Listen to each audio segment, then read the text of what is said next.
혹시 이런 생각 해보신 적 있나요? 정말 좋은 마음으로 누군가를 도왔는데 그게 오히려 독이 되는 경우요. 오늘은 바로 이 복잡한 문제, 우리의 선한 의도가 어떻게 상처가 될 수 있는지, 그리고 그럴 땐 어떻게 해야 하는지에 대해 한번 깊이 들어가 보려고 합니다. 이야기의 시작은 정말 충격적인 고백이에요. 무려 10년 동안 봉사를 해온 분이 어느 날 갑자기 더는 못하겠다. 이건 진짜 돕는 게 아니었어. 라면서 모든 걸 그만둔 거죠.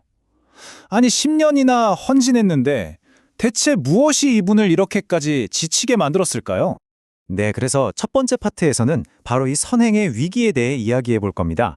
분명 좋은 뜻으로 시작했는데 어쩌다 위기를 맞게 됐는지 그 과정을 한번 따라가 보시죠. 처음엔 정말 잘 됐어요. 무료 급식소를 열었는데 70명이던 사람들이 금세 400명까지 늘어났으니까요. 그런데 여기서부터 문제가 생기기 시작합니다. 잘 사는 사람들까지 와서 공짜 밥을 먹고 음식을 막 싸가면서 사람들끼리 싸움이 나고 심지어는 같이 일하던 봉사자들끼리도 다투기 시작한 거예요. 결국 이 모든 걸 시작했던 설립자는 완전히 번아웃, 그러니까 소진되어 버린 거죠. 겉으로 보기엔 대성공이었는데 속은 완전히 고마 터져버린 겁니다. 그런데 위기는 여기서 끝나지 않았어요. 이 봉사자가 정말 존경하고 따르던 분이 계셨는데 평생을 백혈병 환자들을 위해 살아오신 재단 회장님이셨죠. 그런데 글쎄 그분이 암 진단을 받으신 거예요. 이걸 보면서 이분은 정말 근본적인 회의감에 빠집니다. 내가 지금 가는 이 길이 과연 맞는 길일까 하고 말이죠. 자, 이런 개인적인 좌절들을 겪고 나니 더 큰 질문이 생기는 거죠. 이게 과연 한 사람의 문제일까? 어쩌면 우리가 당연하게 생각해왔던 이 나눔이라는 시스템 자체에 뭔가 근본적인 문제가 있는 건 아닐까 하는 의문 말입니다. 그래서 기존 방식과 새로운 방식을 한번 비교해 봤어요. 왼쪽을 보세요. 기존의 자선 모델은 그냥 먹을 거, 돈 이런 걸 주는 데 집중했죠. 근데 이러다 보니까 사람들이 점점 의존하게 되고 심지어 필요 없는 사람들까지 와서 이걸 악용하는 일이 생겨요. 문제의 근본 원인은 건드리지도 못하고요. 반면에 오른쪽의 새로운 패러다임은 완전히 다릅니다. 재활과 자립에 초점을 맞추는 거예요. 스스로 일어설 힘을 길러주는 거죠. 데이터를 기반으로 전략적으로 접근하고 몸뿐만 아니라 마음까지 치유하는 걸 목표로 삼습니다. 느낌이 확 다르죠? 원문에서는 정말 날카로운 지적을 하는데요. 지금의 시스템은 어려운 사람들을 이용해서 탐욕스러운 사람들의 배만 채워주는 꼴이다 라는 거예요. 와, 정말 무서운 말이죠. 제대로 된 구조가 없으면 우리의 좋은 의도마저도 결국 이런 비효율적인 시스템을 살찌우는 데 쓸 수 있다는 겁니다. 자, 그럼 이제 비판만 하고 있을 수는 없잖아요. 이 망가진 시스템을 어떻게 고칠 수 있을까?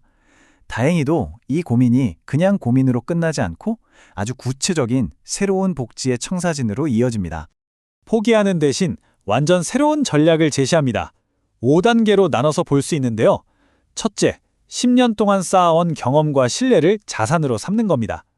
둘째, 내가 하는 모든 활동과 그 결과를 데이터로, 그러니까 일지로 꼼꼼하게 기록하는 거죠.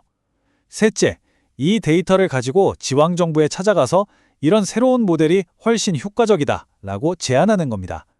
넷째, 그걸 바탕으로 시설을 지을 땅이나 자원을 확보하고 마지막 다섯 번째, 드디어 단순한 나눔이 아니라 진짜 회복을 위한 재활센터를 시작하는 거죠. 그리고 여기서 아주 중요한 조언이 나와요. 일부러 언론에 알리려고 애쓰지 말라는 겁니다. 진짜 성공적인 모델을 만들면 이야기는 저절로 만들어지고 사람들은 알아서 찾아오게 되어 있다는 거죠. 본질에 집중하라는 이야기입니다. 자, 그런데 이 새로운 계획은 단순히 어떻게 운영할 것인가의 문제를 넘어섭니다. 더 깊이 들어가서 복지의 진짜 목적이 뭐냐는 근본적인 질문을 던지는 거죠. 이제부터는 기술이 아니라 철학의 영역으로 들어갑니다. 이 철학을 쉽게 이해하기 위해서 요양시설에 계신 어르신들을 한번 떠올려 볼게요. 그분들에게 정말로 필요한 게 뭘까요? 그냥 편안한 잠자리와 새끼 식사, 그것만으로 충분할까요? 여기서 아주 중요한 개념이 나오는데 바로 공부입니다. 우리가 생각하는 그런 책상에 앉아서 하는 공부가 아니에요. 여기서 말하는 공부는 내 삶의 원리를 깨닫고 내가 왜 이렇게 힘들고 고통스러운지 그 이유를 찾아내고 앞으로 어떻게 살아가야 할지 새로운 길을 모색하는 그런 깊은 자기 성찰의 과정을 말하는 겁니다. 이 공부라는 개념을 적용한 새로운 실버타운은 이런 모습입니다. 첫째, 공부를 통해 마음의 상처, 외로움, 버려졌다는 감정을 치유해요. 둘째, 제대로 먹고 숨 쉬고 운동하는 법을 배워서 몸을 치유하고요. 셋째, 나이에 상관없이 내가 사회에 기여할 수 있는 새로운 목적을 찾아냅니다.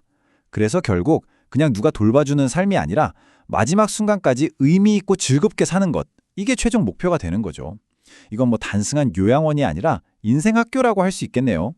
자, 그럼 이야기의 처음으로 다시 돌아가 볼까요? 모든 걸 그만두게 만들었던 그 실패와 번아웃의 감정.